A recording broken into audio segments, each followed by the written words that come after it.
अच्छा, हमने CRUD application create कर ली थी, ठीक है, entity framework code first approach के थ्रू, ठीक है। मतलब हमने इसमें क्रिएट का ऑपरेशन भी देखा था, रीड भी, अपडेट भी और डिलीट भी, ठीक है। ये सारे ऑपरेशन हमने परफॉर्म किए थे एंटिटी फ्रेमवर्क की कोड फर्स्ट अप्रोच को यूज करते हुए, ठीक है। यहाँ तक हमने काम कर लिया था, मैं आपको दिखा देता हूँ, ठीक है। मतलब ये क्रिएट का काम भी हो गया था, एडिट डिलीट का काम भी हो गया था, ठीक है। अब लास्ट में हमारे पास काम रह गया डिटेल्स का। डिटेल्स का मतलब भाई देखो, हमारे पास यहाँ पे अभी कितने कॉलम शो रहे हैं, 4, ठीक है। फॉर एग्जाम्पल ये जो हमारा लिस्ट वाला पेज था, ठीक है, जहां पे डेटा हम शो करवा रहे हैं, इसके अंदर फॉर एग्जाम्पल मैं चाह रहा हूं कुछ लिमिटेड डेटा डिस्प्ले करवाऊं, ठीक है। मतलब 4 कॉलम्स है ना, मैं चाह रहा हूं कि इसमें सिर्फ 3 कॉलम्स में डिस्प्ले करवाऊं, ठीक है। मतलब आईडी को फॉर एग्जाम्पल अगर मैं हाइड करवाऊं, तो मैं चाह रहा हूं कि जब मैं किसी भी रो की डिटेल्स पे क्लिक करूं तो उसकी सारी डिटेल्स मेरे पास शो हो, मतलब सारे कॉलम्स की फील्ड्स मेरे पास शो हो, ठीक है। मतलब अगर मैं यहाँ पे कह रहा हूं कि यहाँ पे जो लिस्ट वाला पेज है इसके अंदर सिर्फ नेम, जेंडर और एज शो हो, लेकिन आईडी कब शो हो, जब मैं डिटेल्स के ऊपर क्लिक करूं। मतलब और भी अगर फॉर एग्जांपल आपके पास 7-8 कॉलम्स हैं, ठीक है, आप चाह रहे हो सिर्फ 3-4 कॉलम्स मुझे यहाँ पे डिस्प्ले करवाने लिस्ट के पेज में, ठीक है, और बाकी जितने भी कॉलम्स हैं वो आप कब डिस्प्ले करवाओगे यूजर को, जब वो डिटेल्स के ऊपर क्लिक करेगा, ठीक है। तो इसलिए हम यूज करते हैं डिटेल्स को, ठीक है। तो यहाँ पे हम पहला काम करते हैं कि जो सिलेक्ट वाला पेज है, ठीक है, इसमें जो हमने आईडी का कॉलम ऐड किया था ना, ठीक है, रिजल्ट डिस्प्ले करवाते हुए इंडेक्स के व्यू पे, इसको मैं हाइड करता हूं। मैं चाह रहा हूं कि जो आईडी शो होगा ना, वो कहां पे शो होगा, जब मैं डिटेल्स के ऊपर क्लिक करूंगा, ठीक है। तो मैं यहां पे आता हूं, इसको स्टॉप करते हैं, ठीक है। तो मैं जाता हूं अपने इंडेक्स के पेज के ऊपर, इंडेक्स के व्यू के ऊपर, ठीक है। तो यहां पे देखो ये टेबल है और उसकी जो टेबल हेडिंग है ये किसके लिए शो हो रही है, डिस्प्ले नेम फॉर, मतलब जो हमारे पास मॉडल क्लास के अंदर आईडी है उसकी प्रॉपर्टी को एज अ कॉलम, टेबल के कॉलम में डिस्प्ले करवा रहा है कौन, डिस्प्ले नेम फॉर, ठीक है। तो मैं इसको हटा रहा हूं, ठीक है, क्योंकि मैं चाह रहा हूं कि लिस्ट के पेज पे आईडी शो ना हो। आईडी कब शो होगी, जब वो डिटेल्स के ऊपर क्लिक करेगा, ठीक है। तो यहां से मैंने आईडी का जो टीएस था वो रिमूव कर दिया, ठीक है। फिर नीचे आ जाओ, फिर ये जो फॉर ईच लूप है इसके अंदर भी हम डिस्प्ले फॉर की मदद से क्या कर रहे थे, जो आईडी है उसकी वैल्यूज गेट कर रहे थे, जिस तरह 1 2 3 4, ठीक है। तो मैं इसको भी हटा देता हूं, ठीक है, सही है। तो अब यहां पे आके अगर रन करूं,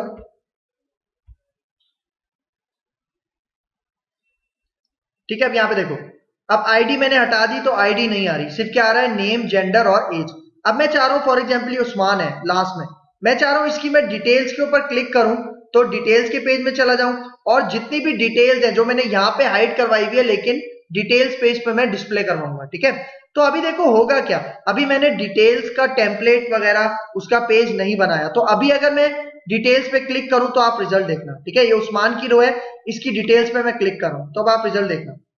अब देखो ये कौन से एक्शन मेथड पे गया है, होम कंट्रोलर के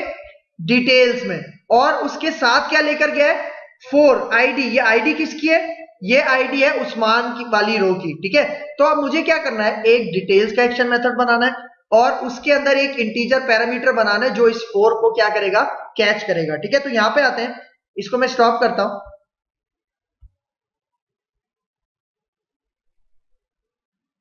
ठीक है। तो अब यहां पे आता हूं सबसे लास्ट में, ठीक है, मैं एक कंट्रोलर बनाता हूं, ठीक है, पब्लिक, ठीक है, और यहां पे एक्शन रिजल्ट, एक्शन रिजल्ट, और इसका नाम मैं वही रखूंगा डिटेल्स, ठीक है, विद डी कैपिटल, ठीक है,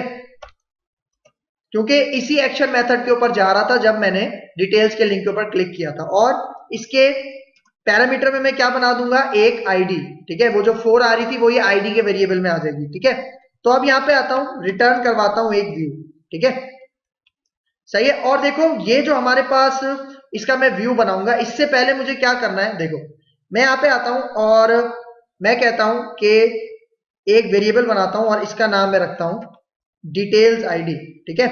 या इसको कह देते हैं डिटेल्स बाय आईडी, ठीक है। मतलब डिटेल्स किसकी शो हो, जो आईडी में फैच कर रहा हूं, और वो आईडी कहां से मिल रही है उसको, इस आईडी से, ठीक है। तो मैं यहां पे आता हूं, मैं कहता हूं ये जो हमारे पास डीबी है, ठीक है, इसके अंदर जो हमने स्टूडेंट्स बनाए थे, ठीक है, मतलब ये डीबी क्या है, हमारे पास जो स्टूडेंट कंटेक्स्ट क्लास है, ठीक है, मैं आपको ऊपर दिखाता हूं, ठीक है। स्टूडेंट कंटेक्स्ट क्लास, इसका जो ऑब्जेक्ट है डीबी, ठीक है, इसके अंदर क्या है, इसके अंदर हमारे पास डीबी सेट है जिसका नाम क्या है, स्टूडेंट्स, क्योंकि इसी के अंदर ये जो डीबी सेट है इसी के अंदर स्टूडेंट्स का सारा डेटा स्टोर है, ठीक है, क्योंकि जब हमने इंसर्ट करवाया था वो भी इसी डीबी सेट के अंदर करवाया था, जब अपडेट करवाया था वो भी इसी डीबी सेट के थ्रू करवाया था, फिर जब डिलीट करवाया था वो भी इसी डीबी सेट के अंदर से डिलीट करवाया था, ठीक है, क्योंकि यही डीबी सेट डेटा स्टोर कहां पे रखता है, हमारे डेटाबेस के अंदर, ठीक है। तो मैं यहां पे कह रहा हूं कि नीचे जाते हैं, ठीक है, मैं यहां पे कह रहा हूं डीबी के अंदर जो स्टूडेंट्स हैं उसमें आप फाइंड करो, मतलब वेयर, ठीक है, लिंक क्यू की मैं यूज कर रहा हूं एक्सप्रेशन वेयर, और यहां पे कह रहा हूं एक मॉडल हम बनाते हैं यहां पे वेरिएबल, और मैं कह रहा हूं इस मॉडल के अंदर जो भी आईडी है अगर वो बराबर है किस आईडी के, ये जो पैरामीटर है, ठीक है, तो उसकी फर्स्ट रो, ठीक है, यहां पे एक मेथड होता है फर्स्ट और डिफॉल्ट, ठीक है, मतलब मैं यहां पे क्या कह रहा हूं कि अगर ये जो आईडी डिटेल्स के पास आ रही है वो हमारे मॉडल के जो डेटाबेस है इसके अंदर अगर मौजूद है, ठीक है, मतलब स्टूडेंट्स के डीबी सेट के अंदर मौजूद है, तो क्या हो, तो यहाँ पे उसकी फर्स्ट रो, फर्स्ट और डिफॉल्ट का मतलब उसकी फर्स्ट रो फेच होके कहां पे आ जाए, इस डिटेल्स बाय आईडी के वेरिएबल में आ जाए, और यही वेरिएबल अब मैं पास कहां पे कर दूंगा, अपने व्यू में पास कर दूंगा, ठीक है। तो अब यहां पे आ गया, अब मुझे बनाना है डिटेल्स का व्यू, ठीक है, तो इसके ऊपर राइट क्लिक करो, राइट क्लिक करने के बाद आप आओगे, यहां पे एक ऑप्शन हमें मिलेगा ऐड व्यू, ठीक है, ऐड व्यू के ऊपर क्लिक करो, ठीक है। अब देखो टेम्पलेट बता दो, अब कौन सा पेज बनाना है हमने, डिटेल्स का, ठीक है, तो टेम्पलेट कौन सी चूज कर रहा हूं, डिटेल्स, और फिर मॉडल क्लास मतलब किसके लिए मैं क्रिएट कर रहा हूं, यहां पे मैं कह रहा हूं स्टूडेंट के लिए, मतलब स्ट्रांगली टाइप व्यू में क्रिएट कर रहा हूं, तो यहां पे आते हैं, ठीक है, तो यहां पे आके अब मैं इसको ऐड करता हूं, ठीक है, स्ट्रांगली टाइप व्यू मैंने यहां पे बना लिया डिटेल्स के लिए, अब ऐड करते हैं, ठीक है। अब यहां पे देखो, अब ये जो व्यू क्रिएट हुआ ये किसके लिए है, डिटेल्स के लिए, ठीक है। अब इसका डेटा आप देखना कि डिस्प्ले किस तरह से होता है, ठीक है, मैं यहां पे आता हूं होम कंट्रोलर पे और इसको रन करते हैं, ठीक है, यहां पे देखो अब ये रोज आ रही है, अब फॉर एग्जांपल मैं यहां उस्मान की रोज पे जाता हूं, डिटेल्स पे क्लिक करता हूं, ठीक है, ठीक है, डिटेल्स पे क्लिक किया तो देखो ये ऊपर यूआरएल में डिटेल्स पे आ गया और 4, और वही जो हमने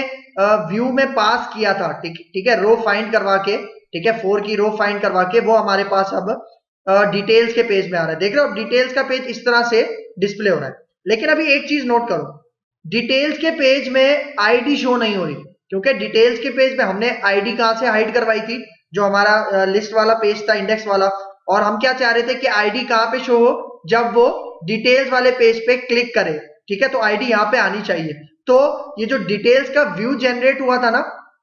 तो ऑटोमेटिकली वो आईडी को ना हाइड रखता है, तो हम कोडिंग के थ्रू क्या करते हैं, आईडी यहां पे जनरेट करवाते हैं ताकि डिटेल्स में वो ये डेटा देख सके, ठीक है। यहां पे आके इसको स्टॉप करते हैं,